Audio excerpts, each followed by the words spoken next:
Bonjour et bienvenue dans Maurienne Mag. Cette semaine, nous recevons Guillaume Colombet, photographe et vidéaste animalier. Guillaume Colombet, bonjour. Bonjour. Alors on se trouve ici à Saint-Julien-Mont-Denis, au petit hameau des Essarts, lieu où vous avez votre petit chalet familial. Vous êtes passionné de la nature, de la faune, de la flore. Est-ce que vous pourriez nous parler un petit peu de la genèse de cette passion? Depuis quand ça dure? Ouais, moi ça fait maintenant 10 ans déjà que je fais de la photo. Donc j'ai 22 ans, donc j'ai commencé assez jeune, enfin même plus, ça fait 12 ans, j'ai commencé quand j'avais 10 ans. Et en fait, voilà, mon père avait un chalet justement en montagne et il aimait beaucoup marcher et donc je l'accompagnais pas mal. Et petit à petit, je me suis passionné pour la faune et la flore et tout ça. Et j'ai commencé à me mettre à la photo. Et quand je voyais le regard émerveillé des gens qui découvraient mes images après, petit à petit c'est vite devenu une passion et après j'allais en montagne pour faire des photos. D'accord. Donc justement, vous faites partager votre passion par le biais de la photo. Vous avez d'ailleurs écrit un joli blog qu'on retrouve sur Internet. Est-ce que vous pouvez nous parler un petit peu du but de ce blog et pourquoi vous l'avez fait? Donc on sait pour partager la photo, mais j'imagine plus peut-être.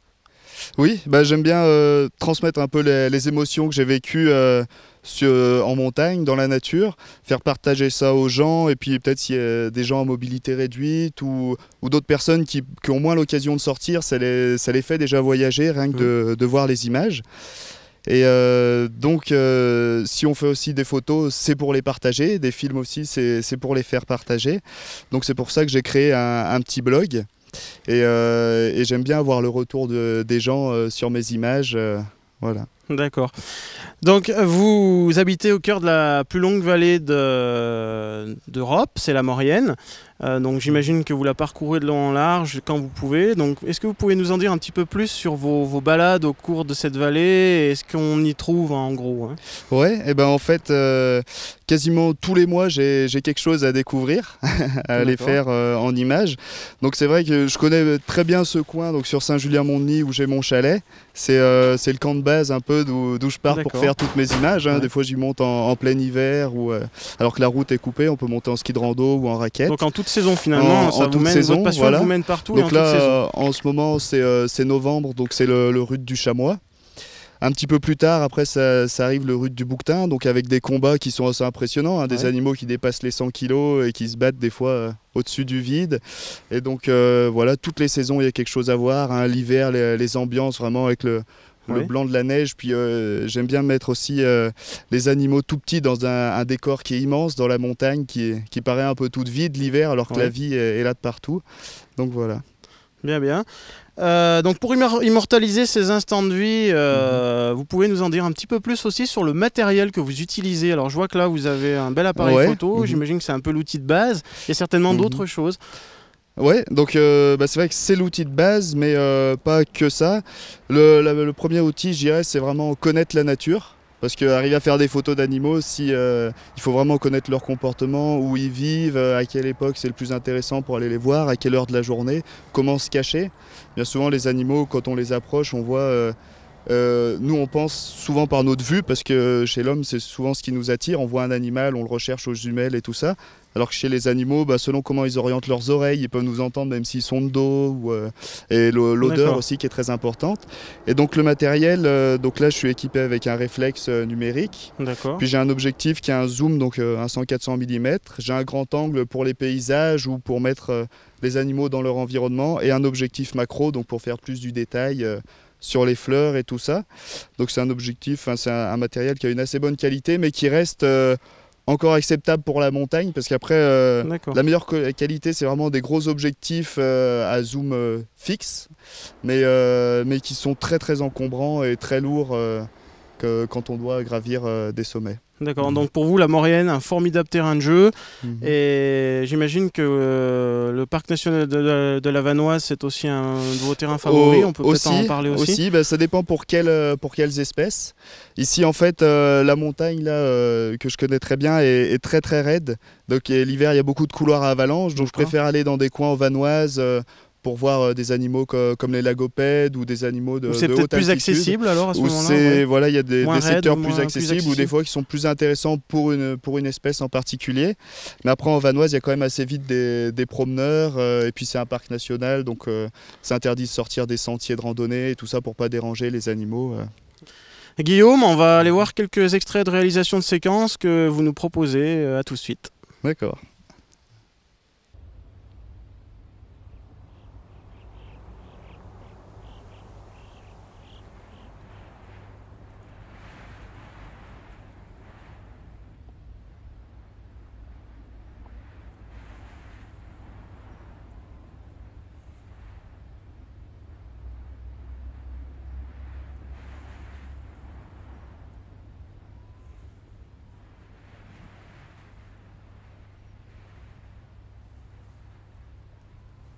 S'approcher, disparaître, simplement pour observer.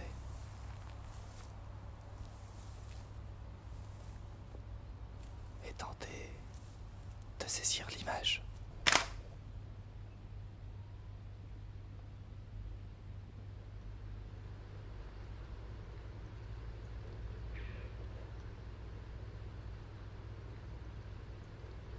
Vingt ans à parcourir la montagne. Et toujours s'en émerveiller.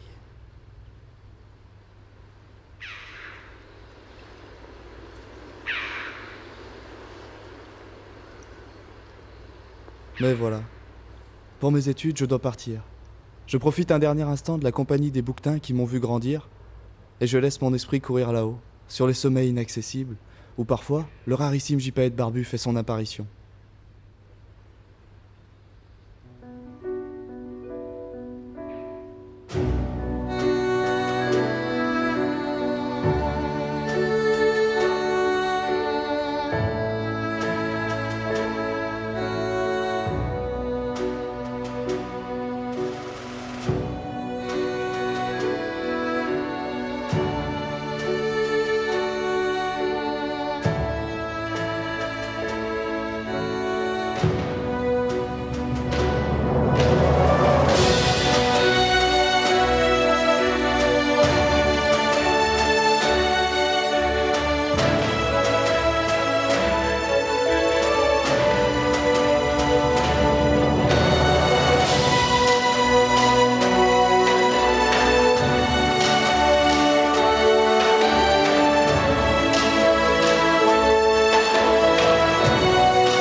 Le froid est arrivé avec le vent. Et la glace a figé le temps.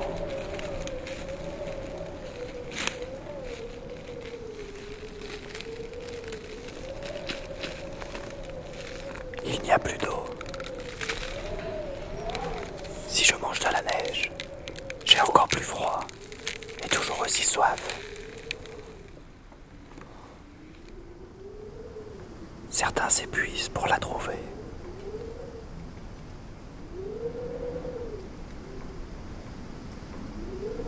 D'autres s'économisent et sortent dans la grande clairière pour essayer de se réchauffer.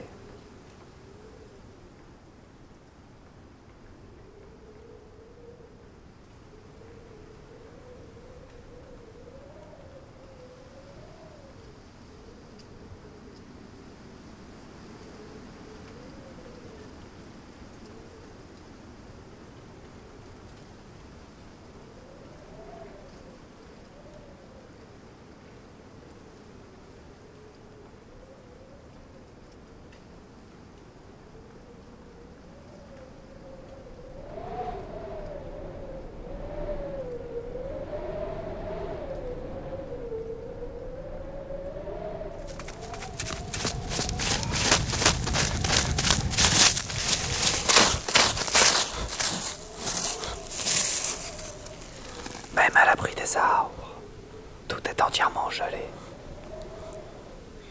Si je me couche sur la neige, elle fond avec la chaleur de mon corps et tout regèle autour de moi. Ils ont bien de la chance, ceux qui ont un abri, pour affronter les tempêtes et les nuits glaciales.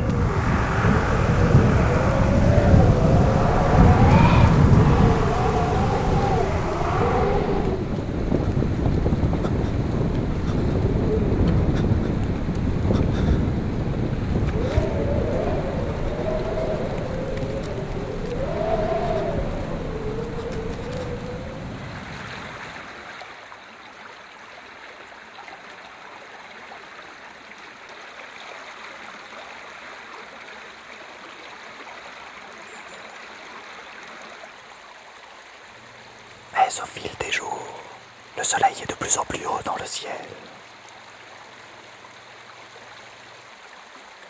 La température change et la neige disparaît aussi vite qu'elle est arrivée.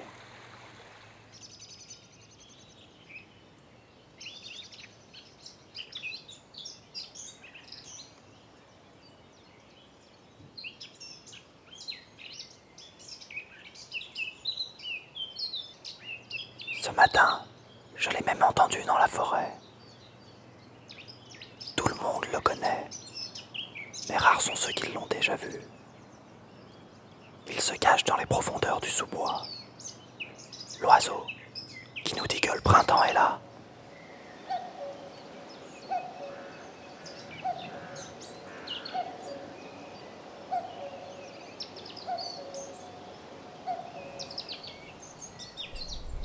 J'ai survécu à l'hiver.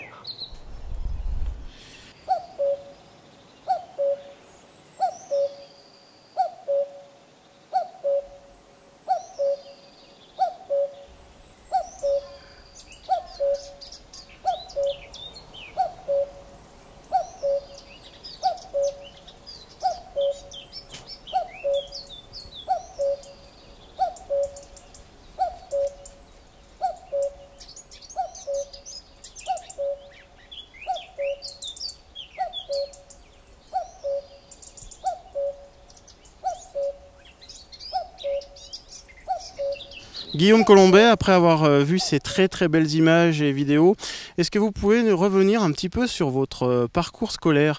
Comment en êtes-vous arrivé là? Donc, on sait que vous avez fait et réalisé donc, un master récemment. Est-ce que vous pouvez nous donner un peu plus de détails sur votre parcours? Oui, alors la vidéo, les petits extraits qu'on vient de voir, donc c'est des extraits de films que j'ai réalisés pendant mon master de cinéma animalier. Oui. Et donc moi, après le bac, même si j'étais déjà très passionné de photos, de vidéos, j'avais du mal à imaginer vraiment en vivre. Donc je me suis orienté plutôt dans ce qui m'intéressait, la nature, et en me disant que peut-être petit à petit, j'arriverais à me tourner, à inclure l'audiovisuel avec En plus de la nature, voilà. Donc j'ai d'abord fait un BTS, et donc pour être garde forestier, pour être gestionnaire d'espaces naturels. Et puis quand j'ai eu le niveau, après niveau licence, bac plus 3, j'ai pu entrer dans une école qui est unique en Europe. En Europe, ouais, qui se trouve à Poitiers, qui je se trouve, crois. Voilà, donc dans le sud-ouest de la France. Donc pour apprendre à faire des films documentaires et passer un diplôme photo de reportage, photo nature en même temps. Donc vous l'avez attaqué à quel moment cette formation? Donc il y a 2 ans, donc j'ai tout juste fini, donc la fin de l'année scolaire vient de se terminer, au mois de... Voilà, et du coup dans ce master, chaque étudiant réalise un film pendant chaque année de master, donc 2 films au total, donc c'est l'occasion de... Alors c'est des films, des courts-métrages. Des courts-métrages, voilà, donc la durée est assez libre, le choix du sujet aussi. Et vous passez devant un jury pour... On passe devant un jury de professionnels. Donc là, il y avait des réalisateurs ou des fois des professionnels du son ou des gens qui travaillent pour la télé. Et pour le reportage photo, on passait aussi devant des directeurs de magazines et tout ça. D'accord, alors vous avez ensuite réalisé un film animalier au Québec. Est-ce que vous pouvez nous expliquer un petit peu de quoi il s'agit? Oui, donc là je rentre tout juste, ça fait 2 semaines. Donc en fait avec toute ma promotion, donc dans l'école de cinéma, même si c'est la seule école en Europe, ça reste des petites promotions, on était 12 dans la promotion. Du coup on a monté un projet de film à l'étranger, donc en tant que bénévole, mais on a trouvé des subventions pour que ça nous coûte rien mais ça nous rapporte rien non plus, pour pouvoir se lancer dans la vie professionnelle après. C'était toujours ça en plus de réaliser un film en collectif. Et du coup on est parti 2 mois au Québec, donc autour du village de Tadoussac, pour filmer les relations entre les hommes et la nature. Et donc on a fait des très belles rencontres là-bas. On a vu des animaux assez impressionnants, hein, comme les élans, les ours, les baleines. Des animaux qu'on n'a pas l'habitude de voir ici dans nos régions, voir ici, en France, voilà. D'accord. Alors Guillaume, maintenant qu'on a parlé du cursus, de ton cursus scolaire, est-ce que tu pourrais nous parler un petit peu de l'avenir? Comment l'envisages-tu? Est-ce qu'on vit de la photographie animalière et de la vidéo animalière aujourd'hui? Oui, donc c'est pas évident parce qu'en fait c'est pas un métier qui est très précis, mais souvent ça ouvre sur beaucoup de choses. Il n'y a pas un photographe qui travaille pareil. Mais moi j'ai toujours ça en tête. Donc là cet hiver je viens de finir mes études, je vais essayer de travailler comme saisonnier dans une station. Mais pour écrire un projet de film en même temps et essayer d'attaquer dès ce printemps à réaliser un film. Donc en montagne avec la faune des Alpes au fil des saisons et sur la transmission aussi de cette passion de la photo animalière à un enfant. Je pense qu'il y a une belle histoire à raconter, donc un gros projet de film. Et au niveau photo, j'ai un projet de livre aussi, donc d'écrire un livre photo donc, sur la vallée, sur toutes les rencontres que j'ai pu faire avec la faune des Alpes. Donc, je me rends compte que petit à petit en photo, je vais de plus en plus dans l'artistique, hein. Je suis moins dans la photo documentaire, je vais vraiment chercher des ambiances, des émotions, des atmosphères avec la brume, les tempêtes de neige. Donc beaucoup de recherche pour un résultat vraiment impeccable, étonnant. Ouais, un résultat qui, je sais pas, c'est plus... c'est comme je dis, pas la photo documentaire qui montre vraiment un animal en plein soleil, bien-être, tout ça, mais vraiment une ambiance, montrer suffisamment pour que les gens rentrent dans la photo, mais suffisamment peu pour qu'ils s'imaginent toute l'atmosphère qu'il y avait autour. En 2013, vous avez aussi beaucoup de projets d'exposition photographique. Est-ce que vous pouvez déjà nous indiquer quelques dates à retenir ou quelques projets en cours? Alors, donc, dans l'immédiat, j'ai rien de prévu. Mais je vais faire des expositions donc, aux Photofolies en Maurienne, qui se dérouleront en avril. Et dans les Vosges aussi ce printemps dans un festival nature où j'avais eu l'occasion de remporter une année le premier prix du concours photo. Ils m'avaient invité là-bas et c'était très sympa et du coup j'y retourne avec une exposition plus une projection de photos à la soirée d'ouverture du festival. Eh bien écoutez Guillaume, on vous souhaite une bonne continuation et beaucoup de réussite dans vos projets. Merci à vous. Merci à vous. Maurienne Mag, c'est terminé. Merci de votre fidélité et à la semaine prochaine.